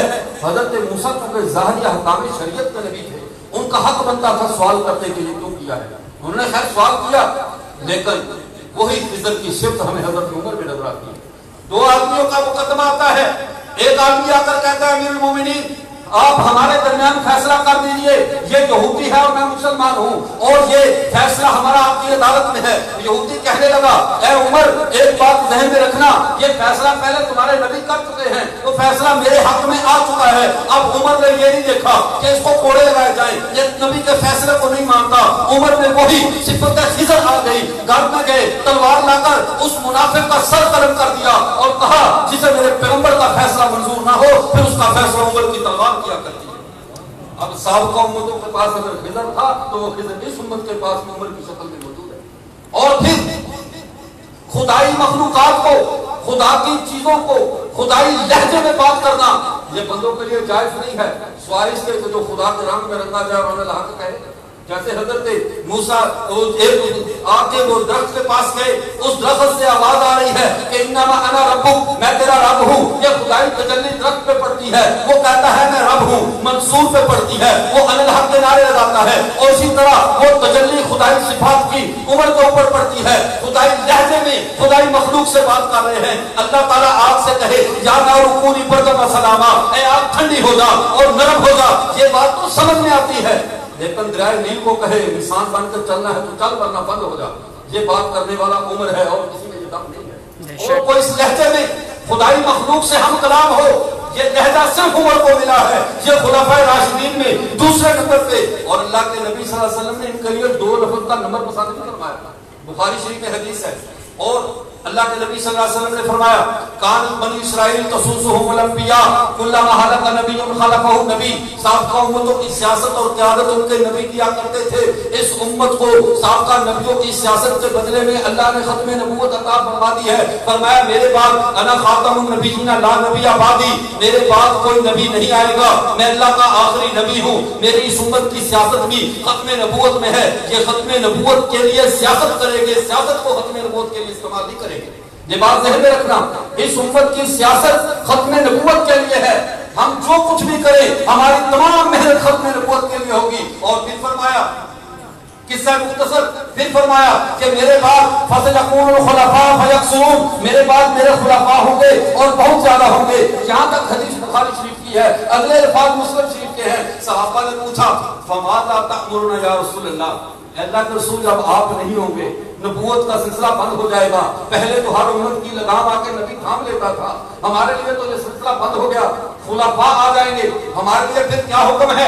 اللہ کے رسول صلی اللہ علیہ وسلم نے فرمایا فو بِبَيْعَةِ الْأَوَّلِ ثُمَّ الْأَوَّلِ، پہلے خلیفہ کی بیعت میں پوری اطاعت کرنا، اور اس کے بعد ثم الأول، اول کے بعد لفظ ثانی ہوتا ہے، لیکن اللہ کے نبی کی غیرت نے گوارا نہیں کیا، عمر کے لیے دو کا لفظ بھی پسند آ رہے، دو نمبر کا لفظ بھی نہیں بولا، فرمایا فو بِبَيْعَةِ الْأَوَّلِ، پہلے کی بیعت میں پوری تابعداری کرنا، ثم الاول، اس کے جانے کے بعد امت میں اول درجے کا رہ جائے گا اس کی تابعداری کرنا، اور ابو بکر کے بعد امت میں اعلیٰ ترین درجہ اگر کسی شخص کا ہے تو عمر فاروق رضی اللہ تعالیٰ عنہ کا۔ اور حضرت عمر نے صرف یہی نہیں، اگر سابقہ انبیاء کی اور تاریخ کو دیکھا جائے، ایک سے بڑھ کر ایک، صرف ایک نہ ایک سے بڑھ کر ایک نبی کی عادت حضرت سیدنا عمر فاروق میں موجود ہے۔ لیکن اب آگے چلیے سیدنا عثمان غنی رضی اللہ تعالیٰ عنہ کی طرف، یہ تو میں ضمنی بات مختصر کر رہا ہوں، اب سیدنا عثمان غنی کی طرف چلیے۔ یہ سیدنا عثمان غنی رضی اللہ تعالیٰ عنہ جو کہ رسول اللہ صلی اللہ علیہ وسلم نے ان کے بارے میں ایک بات تو یہ فرمائی لِكُلِّ نَبِيٍّ حَوَارِيٌّ فِي الْجَنَّةِ وَحَوَارِ فِي الْجَنَّةِ عثمان بن عفان، ہر نبی کا جنت میں ایک ساتھی ہوگا، ہر نبی کا جنت میں ایک دوست اور خدمتگار ہوگا، جنت میں اگر کوئی میرا خدمتگار ہے تو عثمان بن عفان ہے۔ یہاں پہ کیوں آپ صلی اللہ علیہ وسلم نے فرمایا؟ اس کی ایک وجہ تھی، چونکہ حضرت نبی کریم صلی اللہ علیہ وسلم نے ایک حدیث میں یہ فرمایا تھا ابو بکر و عمر منی بمنزلۃ السمع والبصر وعثمان فؤادی، ابو بکر عمر میرے لیے ایسے ہے جیسے میری آنکھ اور کان ہو، آنکھ اور کان قریب ہوتے ہیں، لیکن فرمایا عثمان منی بمنزلۃ فؤادی، عثمان میرے دل کی طرح ہے، دل کا آنکھ اور کانوں سے تھوڑا سا فاصلہ ہوتا ہے، چونکہ حضرت عثمان رسول اللہ صلی اللہ علیہ وسلم کے ساتھ گنبد خضرا میں دفن نہیں ہوں گے، اللہ کے نبی کے علم میں تھا وہ جنت البقیع میں تھوڑے سے فاصلے پہ دفن ہوں گے، جیسے دل کا فاصلہ آنکھوں سے ہے اسی طرح حضرت عثمان کا فاصلہ گنبد خضرا سے ہے، لیکن چونکہ کسی کے دل میں یہ خیال آ سکتا تھا کہ حضرت عثمان اللہ کے نبی کے ساتھ جو دفن بھی ہو سکتا یہ ساتھ اٹھے گا نہیں، اللہ کے نبی نے دنیا میں معاملہ صاف کر دیا، اس بدگمانی کا شکار مت ہو جانا، اور کل نبی حواری فی الجنہ وحواری فی الجنہ عثمان بن عفان، ہر نبی کا جو جنت میں ایک دوست ایک خدمت گزار ہوگا، میرا کوئی خادم جنت میں ہوگا تو عثمان بن عفان ہوگا، کسی غلط فہمی کا شکار نہ ہو جانا۔ اور پھر حضرت عثمان کو ذی النورین کیوں کہا جاتا ہے؟ اس لیے کہ نبی کے دو نور نظر عثمان کے گھر میں آئی، پھر حضرت عثمان دو دفعہ پیغمبر کے گھر میں دلہا بن کر گئے۔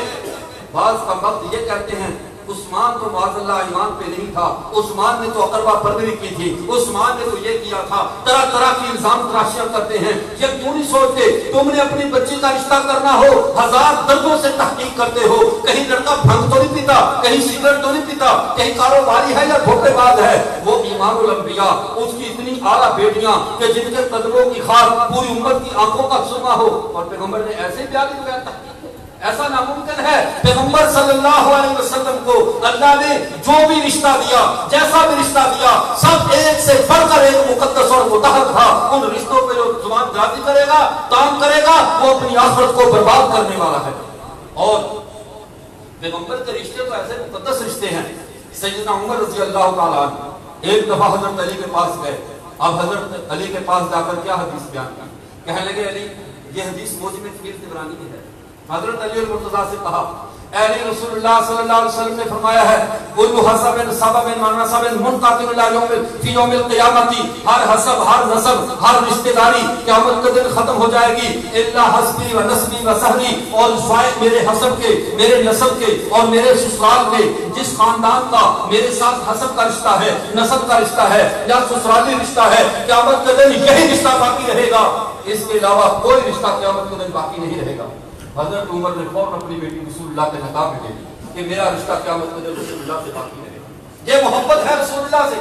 اور پھر علی رضی اللہ تعالیٰ عنہ کے پاس آئے، آ کے کہے علی میرا مسئلہ سمجھو، مجھے رغبت نہیں، میری عمر کا تقاضا دیکھو، لیکن میں نے اپنے پیغمبر سے یہ بات سنی ہے کہ ہر رشتہ قیامت کا دن ختم ہو جائے گا سوائے رسول اللہ کے رشتوں کے۔ اے علی ایک رشتہ تو میں نے بحال کر دیا کہ میری بیٹی رسول اللہ کے نکاح میں تھی، میں رسول اللہ کا سسر ہوں، تو کیا مجھے رسول اللہ کے خاندان کا داماد نہیں بناتے کہ میں دونوں طرف سے مکمل ہو جاؤں؟ کیونکہ نسب میں پیدا ہونا تو میرے بس میں نہیں ہے، یہ تو بس میں ہے۔ حضرت علی المرتضیٰ نے کہا یہ بیٹی تو میں نے اپنے بھتیجے زید کے لیے رکھی تھی، لیکن عمر تیری درخواست اتنی مقدس ہے، میں اپنی بیٹی کا نکاح تجھ سے کر رہا ہوں۔ حضرت علی نے اپنی بیٹی کو حضرت عمر سے بیاہ دیا۔ کیوں بیاہ؟ اس لیے کہ تاکہ حضرت عمر کا رسول اللہ سے رشتہ مضبوط ہو جائے۔ یہ دونوں لوگوں کی آپس کی محبتیں تھیں، ان کے آپس کے یہ پیار تھا۔ اس سے بڑھ کر ایک اور بات کہوں، سیدنا عثمان کا میں تذکرہ کر رہا تھا، ان کے اوپر جو الزامات ہیں ان کی بھی میں بات کرتا ہوں۔ حضرت عثمان ان رسول اللہ صلی اللہ علیہ وسلم کے رشتہ داروں سے کیسے محبت کرتے تھے۔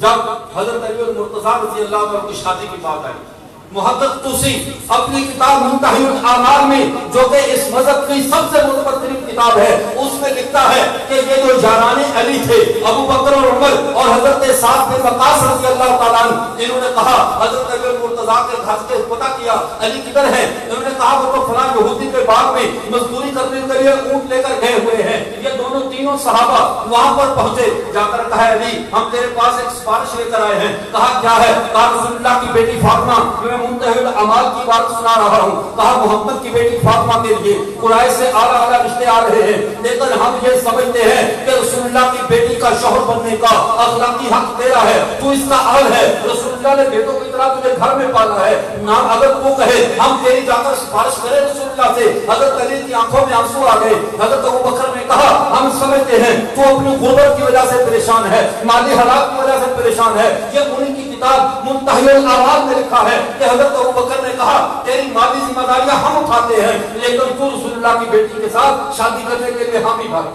حضرت علی نے کہا پھر مجھے کیا اعتراض ہے؟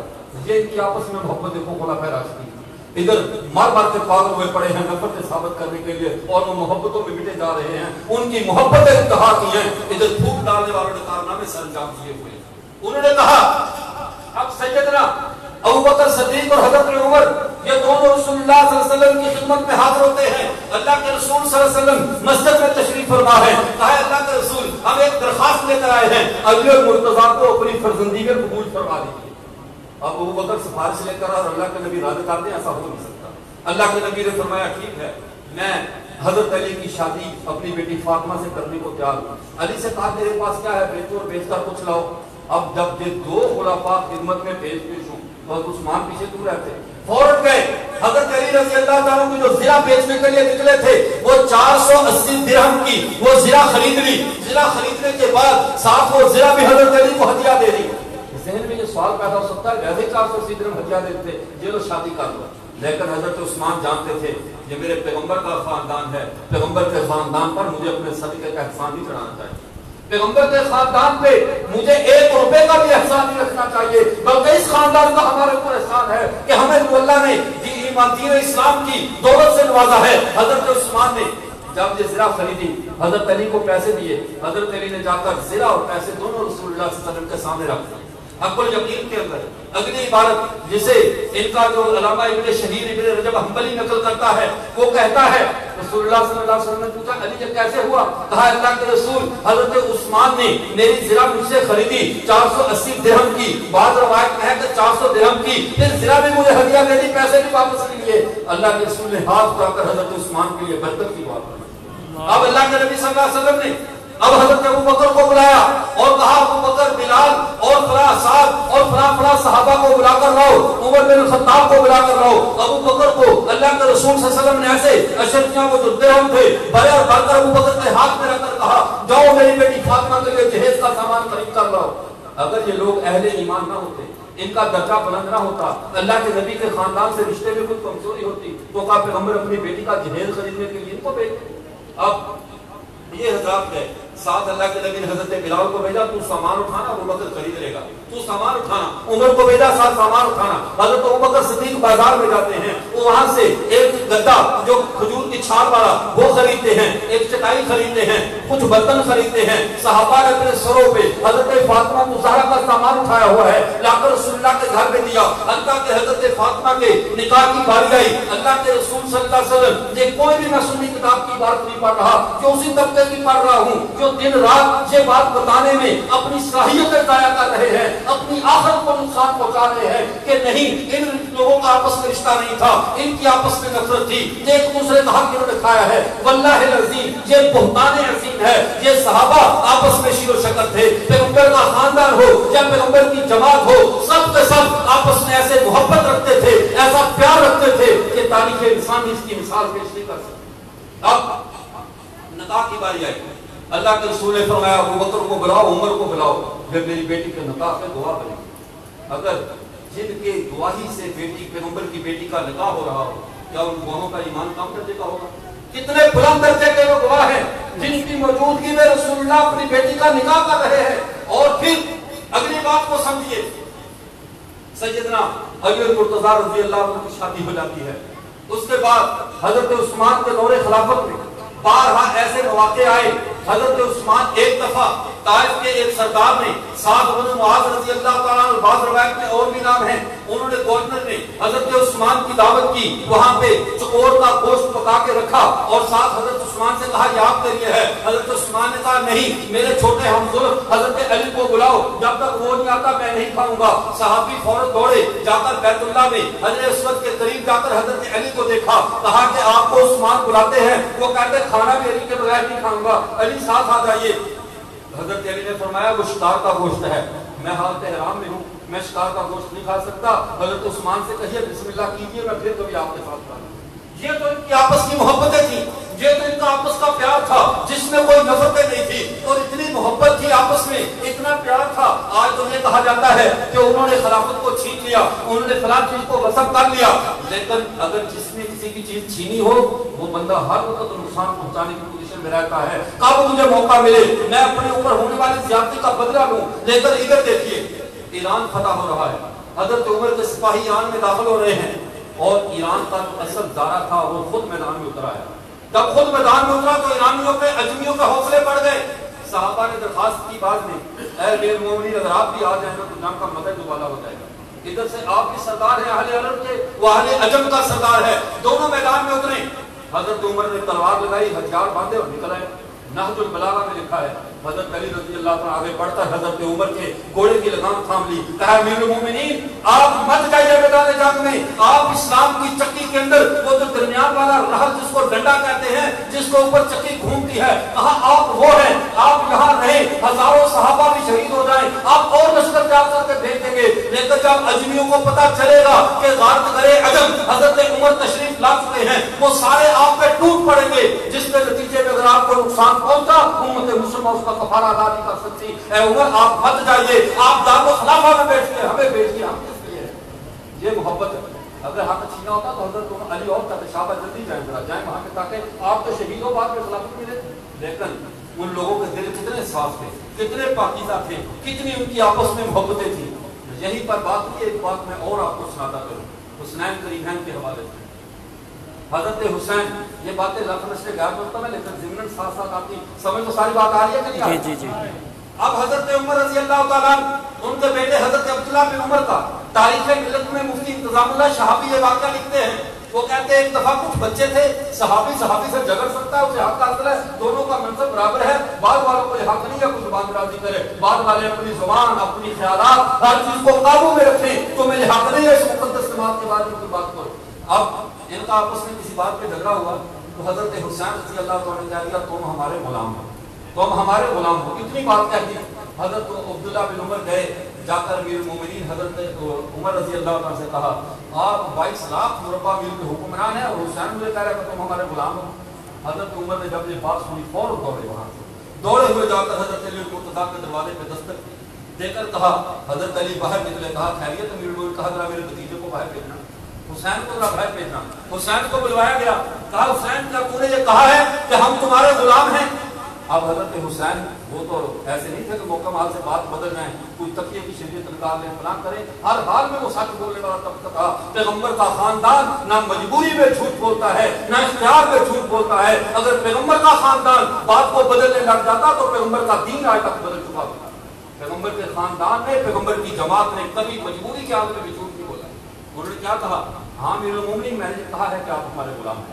حضرت عمر نے کہا یہ بات جلدی جلدی مجھے لکھ کر دے دو, قیامت کے دن میں آپ کے نانا کو پیش کر سکوں. اے آقا تیرے نواسے نے ہمیں اپنا غلام کہا ہے, تیرے نواسے نے ہمیں اپنا غلام کہا ہے, ہماری نجات کے لیے کافی نہیں ہے. اتنی محبت پیغمبر کے خاندان سے, اور تو کھڑا ہو کے نفرتیں پھیلا رہا ہے. خدا کے لیے نفرتوں کے لیے دکان بند کر دے. بہت چورن بیچ لی پورے نفرت کے نام پہ, لیکن اہل بیت اور پیغمبر کے خاندان میں کوئی نفرت نہیں ہے, محبتیں ہی محبتیں ہیں. فتوح البلدان میں علامہ بلازری رحمۃ اللہ علیہ جو جغرافیہ کے اور تاریخ کے جلیل القدر جو ہے وہ امام ہیں, انہوں نے واقعہ لکھا کہ جب حضرت عمر نے سب کے وظیفے اور تنخواہیں مقرر کی, سب کسی صحابی کا وظیفہ 4000 درہم سے زیادہ مقرر نہیں کیا, سوائے علی کی اولاد کے ان کا وظیفہ 12,000 درہم مقرر کیا. حضرت عبداللہ بن عمر رضی اللہ تعالیٰ نے پوچھا, اے امیر المومنین یہ کوئی وجہ فرق خاص مجھے سمجھ میں نہیں آئی کہ ہم کا اور سارے بڑے بڑے صحابہ کا وظیفہ 4,000 درہم اور ان کا وظیفہ 12,000 درہم, وجہ کیا ہے؟ انہوں نے فرمایا حضرت عمر نے, ان حسنین کریمین کی ماں جیسی نہ تو تمہاری ماں ہے, نہ ان کے نانا جیسا تمہارا نانا ہے, نہ ان کے باپ علی جیسا تمہارا باپ ہے. کیسی محبت ہے, کس چیز کو دلیل بنا رہے ہیں.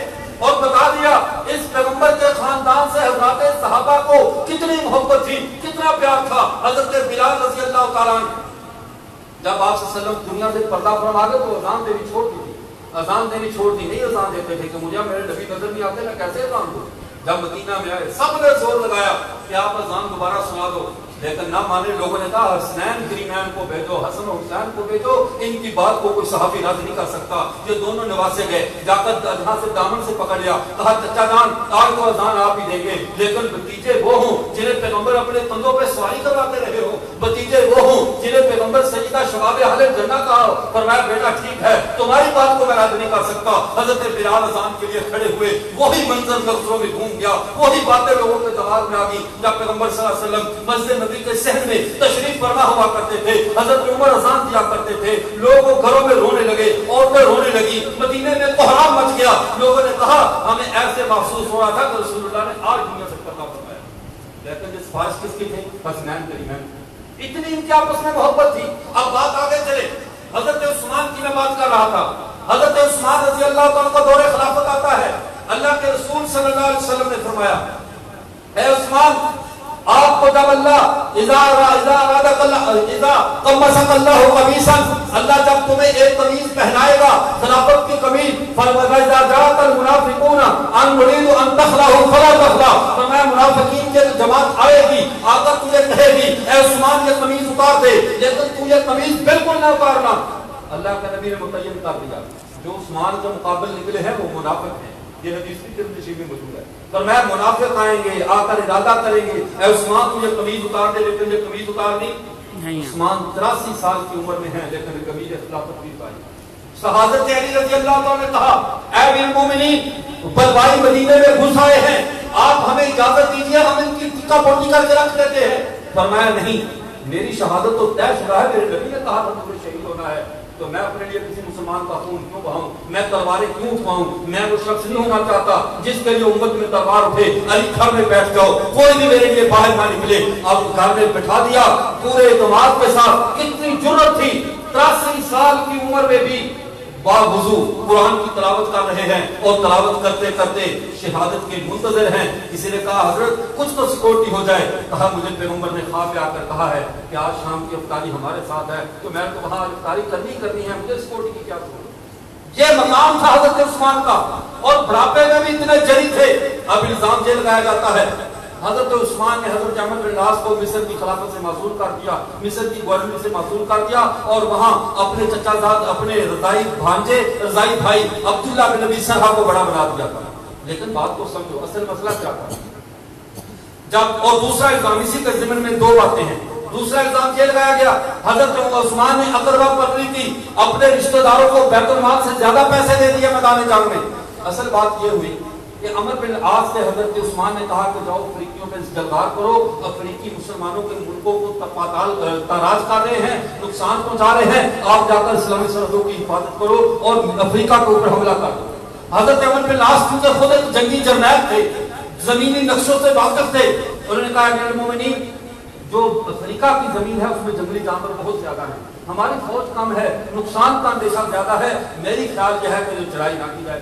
حضرت عثمان نے کہا آپ کے پیچھے ہٹ جائیں، میں کسی اور بارے کرتا ہوں، جو میں ارادہ کر چکا ہوں یہ ہو کر رہے گا۔ اب حضرت عمرو بن العاص پیچھے ہٹے، عبداللہ بن ابی سرحہ کو امیر بنا دیا گیا۔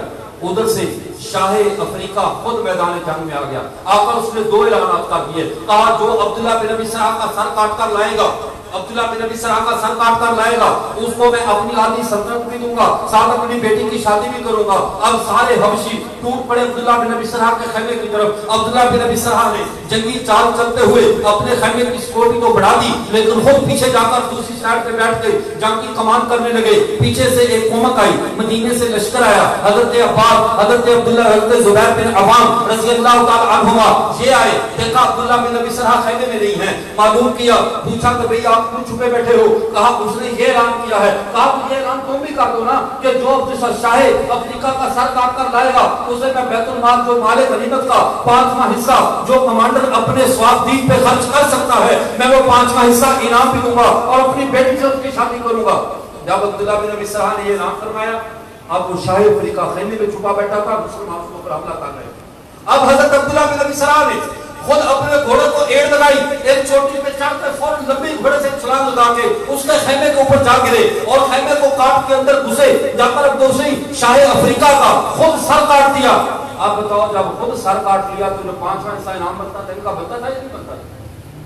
یہ تو انصاف کا تقاضا تھا، وہ انعام حضرت عثمان نے ان کو دے دیا اور منافقین نے باتیں اڑا دی کہ نہیں جی اس نے یہ کر دیا، اس نے جو ہے وہ مال غنیمت میں خیانت کر دی۔ اگر عثمان مال غنیمت میں خیانت کرنے والا ہوتا اللہ کے نبی یہ نہ کہتے عثمان جو تیرے مقابلے میں نکلے جو منافق ہوں گے، حتیٰ کہ اللہ کے رسول صلی اللہ علیہ وسلم نے تو حضرت عثمان کے بارے میں اتنے حساس تھے، ایک جنازہ سامنے آیا، اللہ کے رسول نے پڑھانے سے انکار کر دیا۔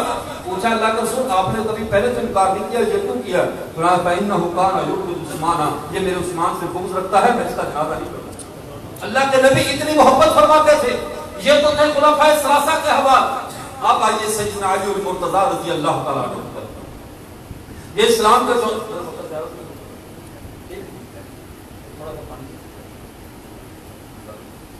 درشی پا جائے اللہم صلی اللہ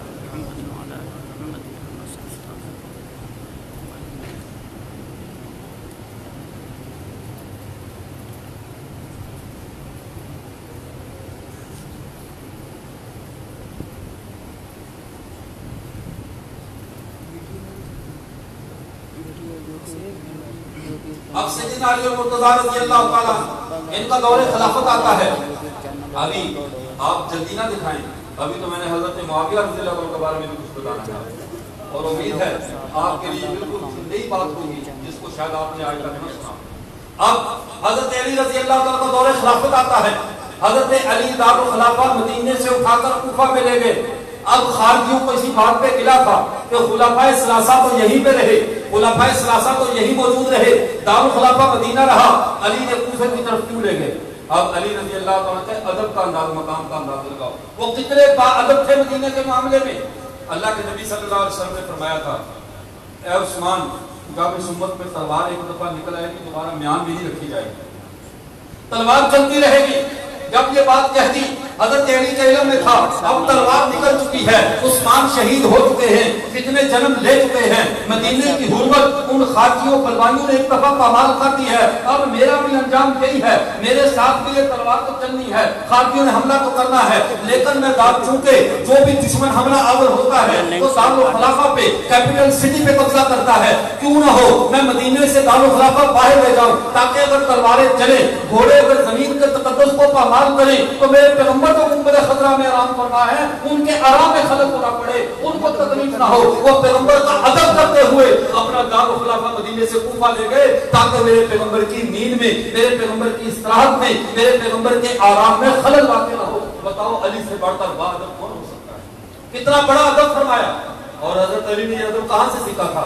حضرت عائشہ رضی اللہ تعالیٰ عنہ، حضرت عائشہ جب مدینے میں کوئی لوگ اپنی دیوار میں کیل لگانے لگتے اس کی ٹھک ٹھک کی آواز آتی تھی، حضرت عائشہ اور شفاء السقام میں علامہ جو ہے وہ صحبودی رحمت اللہ ہے، شفاء الشفاء میں علامہ صحبودی رحمت اللہ لکھتے ہیں، وہ فرماتے ہیں جب مدینے کی دیواروں میں کوئی کیل ٹھوکتا تھا حضرت عائشہ گھر میں پیغام بھجوا دیا کرتی تھی کہ کیل ٹھوکنا بند کرو، اس لیے کہ گنبد خضرا میں رسول اللہ صلی اللہ علیہ وسلم آرام فرما رہے ہیں، ان کو تکلیف نہ ہو۔ جب وہ دیوار میں ٹھک ٹھک کی آواز کو برداشت نہیں کرتی تھی، حضرت علی گھوڑوں کے دوڑنے کی آواز کیسے برداشت کرتے، تلواریں چلنے کی آواز کیسے برداشت کرتے؟ فرمایا میں دارالخلافہ کوفہ میں لے جاتا ہوں تاکہ روز روز کا یہاں کا جھگڑا ختم ہو جائے۔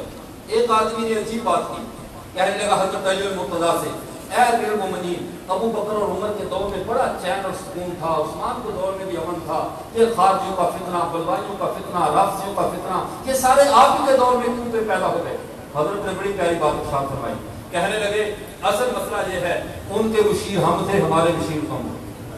اس دور میں جو امن رہا اس امن کی وجہ کو ان کے مشیر ہم تھے۔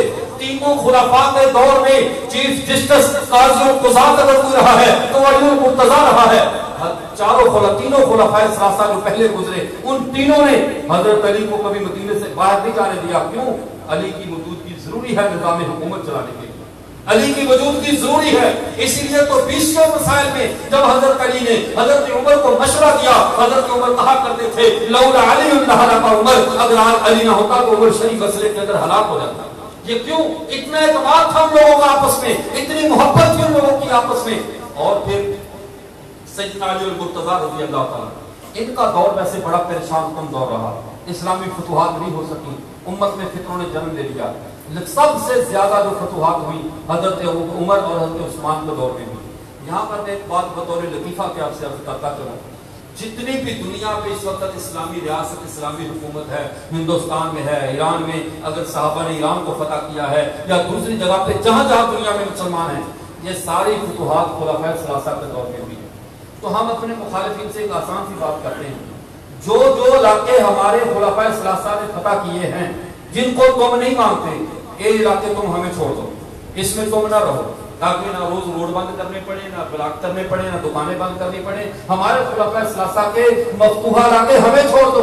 اور جو علی المرتضیٰ رضی اللہ تعالیٰ نے علاقے فتح کیے ہیں، اگرچہ میں تقابل نہیں کر رہا، ہمارے ہم نہ فتح ہونے کی وجوہات ہیں، فتنوں کی وجہ سے فتح نہیں ہو سکے، لیکن صرف بطور الزام کی ہم عرض کرتے ہیں حضرت علی میں ہمارا بھی حق ہے، تمہارا بھی حق ہے، ان کے علاقے ہمارے آدھے قابل ہیں، وہ بھی آدھے ہمیں دے دو، یعنی 3.5 حصے ہمارے اور چوتھا آدھا حصہ یہ تمہارا، وہاں تم چلے جاؤ، جو مرضی کرتے رہو، نہ سیکورٹی کی ضرورت ہوگی، نہ پولیس لگانے کی ضرورت ہے، نہ موبائل سروس جام کرنے کی ضرورت ہوگی، سارا سال اپنے جو معاملات ہیں سارے انجام دیتے رہو، لیکن اس زمین پہ چلے جاؤ جو حضرت علی نے فتح کی ہے۔ خدا کی قسم چاند پر بھی ایک مرلہ نہیں ملے۔ کیوں؟ اس دور میں فتوحات نہیں ہو سکتی، جب فتوحات ہوئی نہیں، رہتے ہو ابو بکر اور عمر کی زمین پہ اور تبرہ انہی پہ کرتے ہو، انہی برتنوں میں کھاتے ہو، انہی میں چھید کرتے ہو، اسی عثمان کی زمین پہ رہتے ہو، اسی زمین پہ بیٹھ کے ان کے زبان راضی کرتے ہو۔ محسن کے احسان کا ایسے شکریہ ادا نہیں کیا جاتا۔ محسن کے احسان کا شکریہ یہ ہے جب اسلامی زمین 22 لاکھ مربع میل حضرت عمر نے فتح کر کے دی، 64,570 مربع میل حضرت عثمان نے فتح کر کے دے دی، تو ان محسنوں کا احسان مانا، ان محسنوں کا احسان مانا جائے۔ اگلی بات جو میں عرض کرنا چاہتا تھا، رسول اللہ صلی اللہ علیہ وسلم نے خلافت راشدہ کے بارے میں فرمایا، اور ہمارے یہاں ایک نعرہ ہوتا ہے خلافت راشدہ حق 4 جائے، یہ نعرہ سنا ہے آپ نے کبھی؟ جی جی لگاتے ہیں کبھی؟ جی کوئی لگا کر سناؤ تو صحیح۔ آپ خلافت راشدہ حق 4 جائے، خلافت جہاں پہ میں نے یہ کیوں نعرہ لگایا؟ صرف یہ عقیدہ سمجھانے کے لیے رسول اللہ صلی اللہ علیہ وسلم نے فرمایا علیکم بسنتی و سنت الخلفاء الراشدین المہدیین، تو میرے بعد خلفاء راشدین اور مہدیین کی اتباع کرنا۔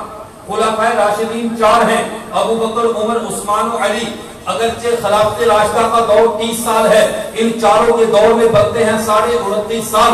6 ماہ حضرت حسن خلافت راشدہ کی مسند پر فائز رہے، لیکن حضرت حسن کو خلیفہ خلفاء راشدین میں شمار اس لیے نہیں کیا جاتا کہ اسلام میں انما الاعمال بالخواتیم، خاتمے کے اعتبار سے عملوں کا دار و مدار ہوتا ہے۔ حضرت حسن خود اپنے منصب سے استعفیٰ دے دیا، خود خلافت راشدہ سے استعفیٰ دے دیا اور اپنی پگڑی اتار کر حضرت معاویہ کے ساتھ پہ رکھ کے صلح کر دی تھی۔ جب حضرت حسن نے خود خلیفہ راشد کا منصب چھوڑ دیا تو پیچھے 4 خلیفہ بچے، جبکہ حضرت حسن کا دور خلافت راشدہ ہے، لیکن ان کے استعفیٰ دے دینے کی وجہ سے وہ خلیفہ راشد کی لسٹ میں نہیں رہے۔ انہیں خلیفہ عادل کو کہا جائے گا، خلیفہ مصلح کو کہا جائے گا، جس نے امت میں صلح پیدا کر دی، لیکن خلافت راشدہ 4 تک بند رہی۔ خلافت راشدہ کتنے تک بند رہی؟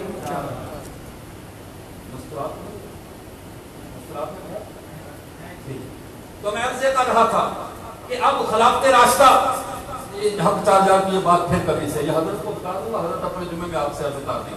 ٹھیک ہے، حضرت خانوی رحمہ اللہ کا ایک ملفوظ تھا، وہ سنانا تھا، لیکن مناسب بھی حضرت بھی سنا دیں۔ تو میں عرض کر رہا تھا اب اللہ کے نبی صلی اللہ علیہ وسلم نے فرمایا علیکم بسنتی و سنت الخلفاء الراشدین المہدیین، تمہارے اوپر خلفاء راشدین اور مہدیین کی اتباع لازم ہے۔ مہدی کون ہے؟ خلافت راشدہ والے کا ہدایت پہ نہیں تھے؟ رسول اللہ صلی اللہ علیہ وسلم نے یہ بات فرمائی، فرمایا ایک صحابی کے بارے میں فرمایا اللہم اجعل معاویہ کا ہادیا و مہدیا مہدا بھی، اللہ معاویہ کو ہادی بھی بنا دے، مہدی بھی بنا دے، اس سے ہدایت کی ہوائیں چلا دے۔ اللہ کے رسول اشارہ فرما کر گئے تھے ان خلفاء راشدین کے بعد ایک مہدی آنے والا ہے، خلفاء راشدین المہدیین، راشد کے بعد مہدی آئے گا، وہ حضرت معاویہ ہے۔ حضرت معاویہ یہ خلفاء راشدین میں نہیں ہے، خلیفہ مہدی ہے۔ جیسے ان کی سنت کی اتباع کی جائے گی، معاویہ کی بھی اتباع کی جائے گی۔ معاویہ کو اللہ کے نبی نے خلفاء مہدیین میں رکھا۔ اور دوسری بات، حضرت معاویہ کے رضی اللہ تعالیٰ، لوگ کہتے ہیں انہوں نے حکومت ملوکیت کی طرف پر لے گئے، وہ ملک بن گئے، وہ بادشاہ بن گئے، انہوں نے سلطنت اختیار کر لی، محل بنا لیا اور تخت سجا لیا، اس کے اوپر بیٹھ گئے۔ لیکن یاد رکھو حضرت معاویہ، میں نے پہلے عرض کی تھی، شاید بات آپ سے نہیں کی، پیغمبر کے صحابہ ہیں 1,24,000۔ کتنے صحابہ ہیں؟ 1,00,000۔ علامہ ابن حجر اسقلانی رحمۃ اللہ علیہ نے تہذیب التہذیب میں فرمایا نبی کریم صلی اللہ علیہ وسلم کے صحابہ کی تعداد کم و بیش 1,24,000 ہے۔ یعنی سابقہ امتوں کو جتنے اللہ نے نبی دیے، ہر نبی کے بدلے میں میرے پیغمبر کو ایک صحابی دیا، ہر نبی کے بدلے میں ایک صحابی دیا۔ ہر صحابی میں کسی نہ کسی نبی کی جھلک پائی جاتی ہے۔ سارے نبیوں کی فقیرانہ زندگی تھی، زاہدانہ زندگی تھی، لیکن ایک نبی ایسے گزرے ہیں جو بادشاہ نبی تھے۔ وہ کون سے تھے؟ حضرت سلیمان علیہ السلام۔ کون سے تھے؟ سلیمان علیہ السلام۔ تخت پہ بیٹھتے تھے، تخت ہواؤں میں اڑتا تھا۔ اب ضروری تھا محمد عربی کی امت میں بھی ایک فرد ایسا آئے جو سابقہ نبی کی کاپی ہو، سابقہ نبی کی یاد کو تازہ کرے۔ اللہ نے وہ یاد کی تازگی کے لیے حضرت معاویہ رضی اللہ تعالیٰ کو بھیجا۔ جیسے حضرت سلیمان علیہ السلام تخت کے اوپر بیٹھ کر ہواؤں میں اڑتے تھے، حضرت معاویہ بھی تخت پہ بیٹھتے تھے، لیکن اڑتے کہاں تھے؟ جہاں پہ حدیث پاک کا سمجھیے، بخاری شریف میں حدیث ہے، حضرت ام حرام رضی اللہ تعالیٰ عنہ کے پاس رسول اللہ صلی اللہ علیہ وسلم ملنے کے لیے گئے۔ وہ آپ کے رشتے میں قریبی رشتے دار تھی، محرم رشتے دار تھی۔ اللہ کے نبی نے ان کے گھر میں جا کر گوشت کھایا، دوپہر کا کھانا کھایا، نیند غروب کی تاری ہوئی۔ حضرت ام حرام نے سمجھا رسول اللہ صلی اللہ علیہ وسلم سونا چاہتے ہیں۔ حضرت ام حرام نے حضرت نبی کریم صلی اللہ علیہ وسلم کے بالوں میں کنگھی کرنا شروع کر دی، اور آپ کے علم میں ہے جب بالوں میں کنگھی ہو رہی ہو بندے کو نیند زیادہ آتی ہے۔ اب اللہ کے نبی لیٹے ہوئے ہیں، حضرت ام حرام بالوں میں دودھیاں فرما رہی ہیں، کنگھی فرما رہی ہیں۔ اللہ کے نبی صلی اللہ علیہ وسلم کی نیند اتنی گہری ہو گئی، اتنی گہری نیند ہو گئی، اچانک آپ صلی اللہ علیہ وسلم ہنستے ہوئے اٹھے، مسکراتے ہوئے اٹھے۔ حضرت ام حرام نے کہا، بخاری کے الفاظ ہیں، فرمایا ما اضحکک یا رسول اللہ، اللہ کے رسول آپ کیوں ہنس رہے ہیں؟ کس چیز نے آپ کو ہنسا دیا؟ حضرت نبی کریم صلی اللہ علیہ وسلم نے فرمایا اوریز علی ناس من امتی یغزون هذا البحر کانهم ملوک علی الاسرہ، میرے اوپر خواب میں میری امت کا ایسا طبقہ پیش کیا گیا جو سمندری جہاد کر رہا ہے، جیسے بادشاہ اپنے تختوں پہ بیٹھ کے چلتے ہیں، بادشاہ اپنے تختوں پہ بیٹھ فرماتے ہیں میرے اللہ نے میری امت کا وہ طبقہ دکھا دیا جو سمندری جہاد کرے گا اور تختوں پر ایسے بیٹھے ہوں گے جیسے بادشاہ ہیں. سمندر کا جہاد سب سے پہلے جس نے شروع کیا وہ حضرت معاویہ بن ابی سفیان نے. حضرت معاویہ نے جہاد شروع کیا اور جب تخت لگا کر حضرت معاویہ بیٹھے تو میرے نبی کی بات پوری ہوئی ہے نہیں. حضرت معاویہ کو اللہ نے تخت دیا, اللہ کے نبی کو دکھا دیا, اللہ کے نبی ہنسنے لگے, مسکرانے لگے, تو رونے لگا. یہ کیا پریشانی ہوگی؟ کیا تجھے نبی کی خوشی پسند نہیں آتی؟ نبی مسکرا رہے ہیں. 2 بار سوئے, حضرت ام حرام کیا کیا اللہ کے رسول میرے لیے فدعونی ان یجعلنی من, اللہ کے نبی میرے لیے دعا کر دیجئے اللہ مجھے اس طبقے میں کر دے جو سمندری جہاد کرے گا.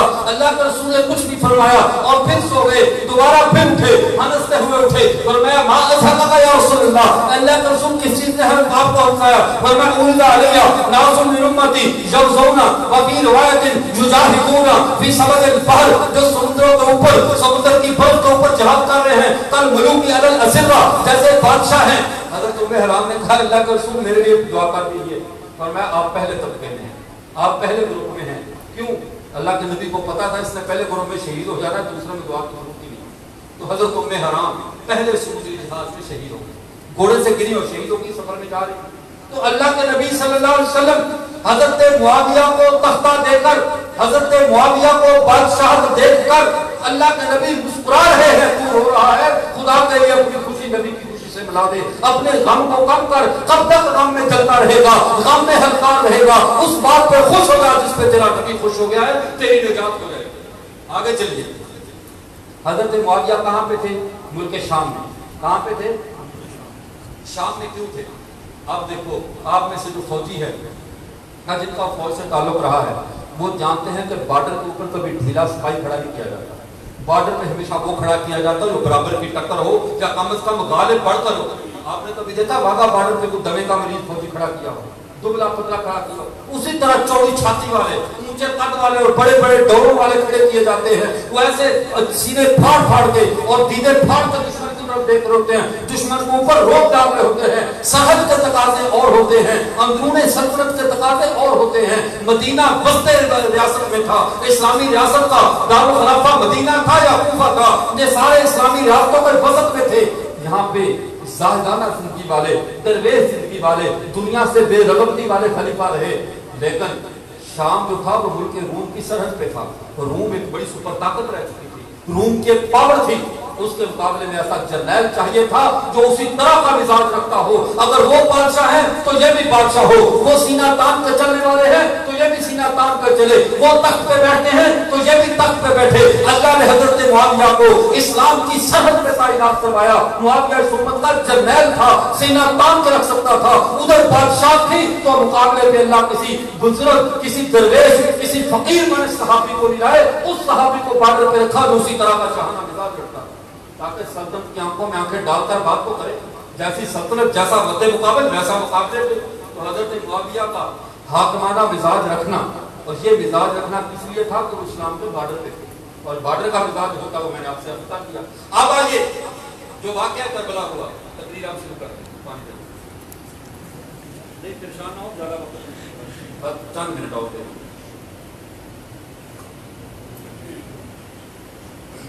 ہمیں آج تک جو تاریخ کے گورکھ دنگوں میں الجھایا گیا, جہاں پر چند باتیں اصولی طور پہ ذہن میں رکھ لیں. عام طور پہ دشمن چال یہ چلتا ہے تو جو ہمارا مورخ کوئی معروف نام کا ہو اسی نام سے مورخ کر لیتے ہیں, اسی نام کی کتاب پڑھ لیتے ہیں, پھر اس میں جو جی چاہتا ہے لکھتے رہتے ہیں اور بعد میں ہمارے متھے لگا دیتے ہیں یہ دیکھو جی تمہاری کتابوں میں لکھا ہے. جیسے تاریخ تبری, محمد بن جریر تبری یہ سنی بھی ہے اور محمد بن جریر تبری ایک مجہول النسب بھی ہے. 2 تاریخیں چلتی ہیں اور جو محمد بن جریر تبری مجہول کی تاریخ ہے, سب سے زیادہ صحابہ اور اہل بیت پر تبرہ اس تاریخ میں پایا جاتا ہے. اس لیے ہر صحابہ کے بارے میں اور پیغمبر کے خاندان کے بارے میں ایک اصول ذہن میں رکھو, یہ تاریخ کا موضوع نہیں. صحابہ اور اہل بیت تاریخ کا موضوع نہیں ہے, صحابہ اور اہل بیت دین اسلام کا موضوع.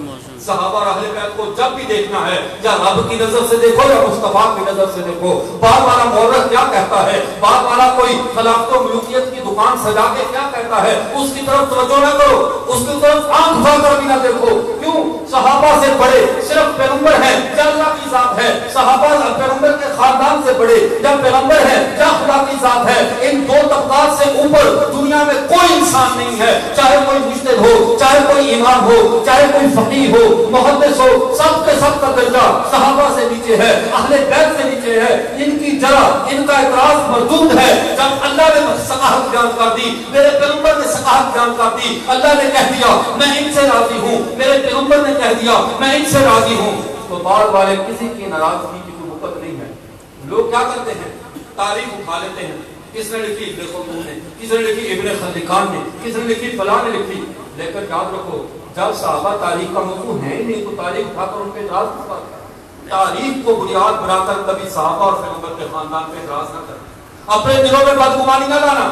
لیکن تاریخ نے جو شگوفے چھوڑے, تاریخ نے جو معاملات کو وسع کیا, وہ صحابہ اور اہل بیت کی شکل ہی مجموع کر کے رکھ دی. قوم کے دماغ میں کیسا نقشہ بٹھا دیا. نبی کا خاندان مال و دولت کے لیے لڑتا رہا, کوئی باغ فتح کے لیے لڑتا رہا, کوئی خلافت کے لیے لڑتا رہا. حضرت حسین یزید کے مقابلے میں حکومت لینے کے لیے گئے, جہاد کرنے کے لیے. ظالموں کیا کہہ رہے ہو, ادھر سے تم یہ پڑھتے ہو ان اللہ انما یرید اللہ لیذھب عنکم الرجس اہل البیت ویطہرکم تطہیرا.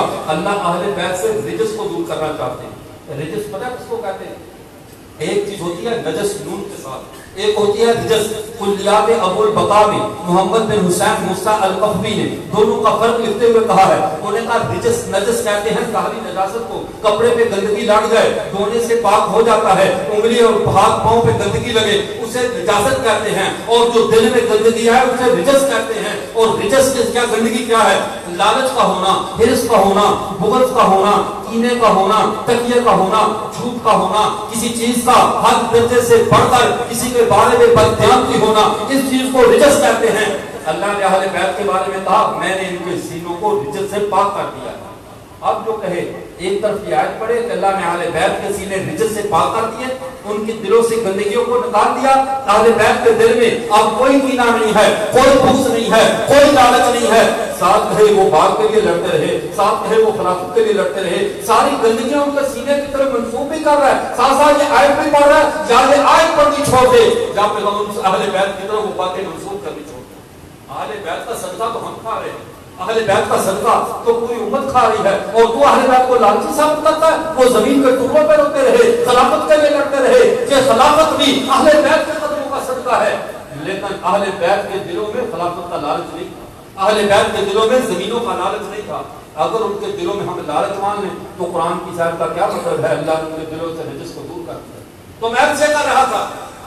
اب آخری بات میں نپٹاتے ہوئے عرض کرتا ہوں, یہ جو واقعہ کربلا ہوا ہے, اس واقعے کے اصل پس منظر عوامل کیا تھے؟ یہ جو یزید کا خاندان اور حضرت حسین رضی اللہ عنہ کا خاندان, یہ سارے اوپر جا کر عبد مناف پہ مل جاتے ہیں. عبد مناف ان کی ایسی جد امجد ہے جہاں پہ جا کر سارے خاندان اکٹھے ہو جاتے ہیں. اصل مسئلہ یہ ہوا تھا جس کو سیرت ابن ہشام میں امام باقری کے حوالے سے علامہ ابن ابو شہاب نے اپنی کتاب المغازی میں اس کو نقل کیا. وہ کہتے ہیں کہ جب یہ ہاشم اور عبد الشمس یہ پیدا ہوئے تو یہ دونوں جڑوے پیدا ہوئے تھے, یہ دونوں بھائی تھے. ایک ماں کے پیٹ سے عبد مناف کی یہ اولاد پیدا ہوتی ہے. جڑوے بھی اس طرح پیدا ہوئے کہ ہاشم کے یہ پاؤں کی انگلیاں عبد الشمس کی پیشانی سے چپکی ہوئی تھی. اور اس وقت حکما اور ادیبا نے تلوار کے ساتھ دونوں کو کاٹ کر جدا کیا. جب جدا کیا گیا اس وقت کے سمجھداروں نے کہا تم نے دونوں بھائیوں کو تلوار سے جدا کیا ہے, دونوں میں تلوار چلتی رہے گی, دونوں میں تلوار اٹھی رہے گی. اور معاملہ وہی ہوا جب عبد مناف کا انتقال ہوا. ہاشم نے کہا بیت اللہ کا متولی میں بنوں گا, اس عبد الشمس نے کہا بیت اللہ کا متولی میں بنوں گا. دونوں کا یہ تنازع اور جھگڑا چلتا رہا. دونوں نے کہا اب ایسا کرتے ہیں ہم اپنی منافقت کر لیتے ہیں. عربوں میں منافقت کہتے تھے جرگہ کرنے کو, پنچایت کرنے کو. جرگہ کیا, ہم کسی سیانے کے پاس جاتے ہیں جو وہ ہمارا فیصلہ کر دے, جس کو افضل قرار دے دے وہ بیت اللہ کا متولی بنے گا, اور جس کو وہ کہہ دے یہ افضل نہیں ہے وہ 10 اونٹنیاں ذبح کرے گا, صدقہ غریبوں میں کرے گا, اور ملک شام کی طرف 10 سال کے لیے نکل جائے گا, مکہ 10 سال کے لیے چھوڑ دے گا. یہ دونوں چلے. تاریخ ابن خلدون کے مقدمے میں لکھا ہے, وہ کہتے ہیں اس وقت 2 بڑے کاہن تھے. ایک کا نام تھا ستی بن مازن اور ایک کا نام تھا شک بن انمار. ستی بن مازن کی عمر 735 سال تھی اور یہ اتنا بڑا یہودی کاہن تھا. اس کے ساتھ کے اندر صرف کھوپڑی میں ہڈی تھی, باقی پورا جسم ہڈی سے پاک تھا، اس کا جسم میں صرف گوشت کی گوشت ہڈیاں نہیں تھی. اور جو شق بن المار تھا یہ اوپر سے لے کر نیچے تک ایک حصہ تھا، ایک نہیں تھا، ایک ٹانگ ایک کان ایک ناک اور ایک آنکھ، یہ اس کا پورا وجود ہی ایک تھا، مفرد تھا، مرکب، اس میں کوئی سوچ نہیں تھا. اب یہ گئے اس کے پاس فیصلہ کروانے کے لیے جاتے ہیں. جب یہ صدی بن مازن کے پاس گئے، صدی بن مازن اپنے وہ سیری کاغ کے اوپر لیٹا ہوا تھا، دیکھ کر ہاشم کو کہنے لگا اے ہاشم تجھے مبارک ہو، اللہ کا آخری نبی تیرے خاندان میں آنے والا ہے. خاندانی سعادتیں اللہ نے تیرے خاندان میں رکھی ہیں، شرافتیں تیرے لیے ہیں، بزرگی تیرے لیے ہے، تیری اس نبی کا قبلہ یہ بیت اللہ کا قبلہ اسی کا بننے والا ہے.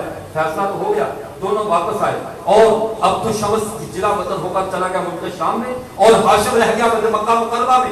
اب ہاشم کی اولاد سے 9 بیٹے عبداللہ، عبد المطلب ابن عباس، اب حضرت عباس، یہ سارے بیٹے آئے اس کے ہاشم کے.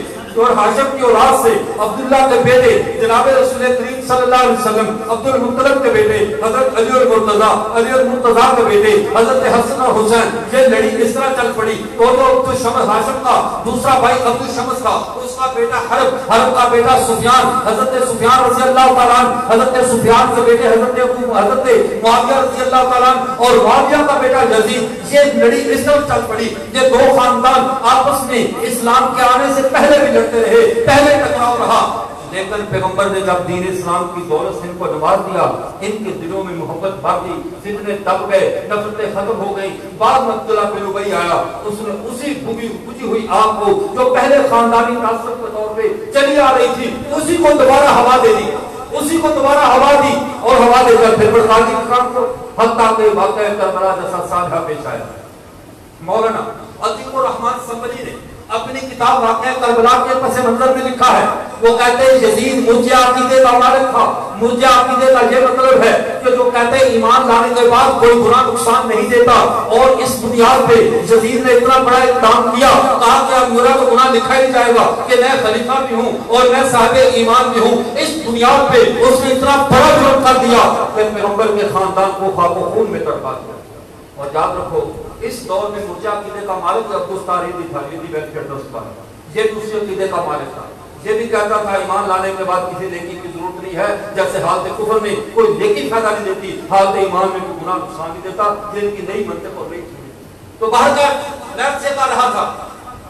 اب یزید یہ سانحہ ہوا، حضرت حسین رضی اللہ تعالیٰ عنہ شہید ہوئے. لیکن اس سارے واقعہ میں پوری امت مسلمہ اس بات پہ متفق ہے کہ یزید کے ساتھ ہم نہیں کھڑے، پوری اہل سنت والجماعت سے جتنا حسین کے ساتھ کھڑے. ہم حسین کریمین کے ساتھ ہیں. یہ وہ ہستیاں ہیں جن کی بشارت جناب رسول کریم نے جنتیوں کا نوجوان ہونے کی بشارت دی ہے. ان الحسن والحسین سیدہ شباب اہل الجنہ، حسن اور حسین جنت کے جوانوں کے سردار ہیں. یزید کے لیے ایسی کوئی بشارت نہیں ہے. اور لوگ کہتے ہیں یزید فاسق کیسے ہوا؟ آدمی کے فاسق ہونے کے لیے اتنی بات کافی ہے کہ خود صحابی نہ ہو اور صحابی سے کہے میری بیعت کرو، صحابی کو اپنے نیچے لانا چاہے. اس سے بڑا فاسق ہونے کی دلیل کیا ہوگی؟ یزید نے یہ ظلم کیا، صحابی رسول سے کہہ رہا میری بیعت کرو، اس لیے ہم حضرت حسین کے ساتھ ہیں. لیکن اس کا یہ مطلب نہیں ہے کہ یزید کی آڑ میں تم حضرت معاویہ پہ تبرہ کرو اور ہم کو برداشت کرو. ہم جس طرح حضرت حسین کا دفاع کریں گے ایسے ہی حضرت معاویہ کا دفاع کریں گے. کیوں؟ حضرت معاویہ رضی اللہ تعالیٰ عنہ یہ قاتل وحی بھی ہیں، حضرت معاویہ رضی اللہ تعالیٰ عنہ امت کے ماموں بھی ہیں. ان کی بہن رسول اللہ کے نکاح میں ہے اور ان کی بہن پوری امت کی ماں ہے. تو ماں کا بھائی کیا ہوتا ہے؟ ماموں ہوتا ہے یا نہیں ہوتا؟ حضرت معاویہ پوری امت کے ماموں ہیں. اور ہم ہر چیز کو اس کے درجے میں رکھتے ہیں، صحابہ کا احترام کرتے ہیں، اہل بیت کا احترام کرتے ہیں، دونوں سے رشتے کو اپنی نجات کی ضمانت سمجھتے ہیں. اہل بیت کی آڑ میں صحابہ کو بھی تبرہ نہیں کرتے، صحابہ کی آڑ میں اہل بیت کو بھی نہیں چھوڑتے. ہم صحابہ کے بغیر بھی اپنے ایمان کو نامکمل سمجھتے ہیں اور اہل بیت کے بغیر بھی اپنے ایمان کو نامکمل سمجھتے ہیں. ہمارے ہاں دونوں ہمارے ایمان کا حصہ ہیں. اس لیے کبھی بھی کوئی تاریخی روایت دے کر اہل بیت سے بدگمان نہ ہونا، کبھی بھی کوئی تاریخی حوالہ دے کر صحابہ سے بدگمان نہ ہونا.